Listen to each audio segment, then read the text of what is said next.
وله الجوار المنشآت في البحر كالأعلام দরিয়ায় বিচরণশীল পর্বত সদৃশ্য জাহাজসমূহ তাঁরই আয়ত্তাধীন। فبأي آلاء ربكما تكذبان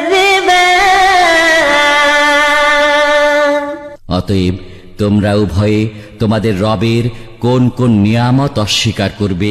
كل من عليها فان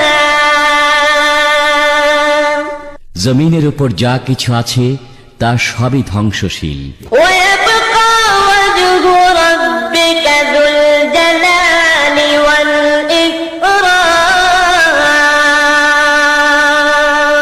আর অবশিষ্ট থাকবে শুধু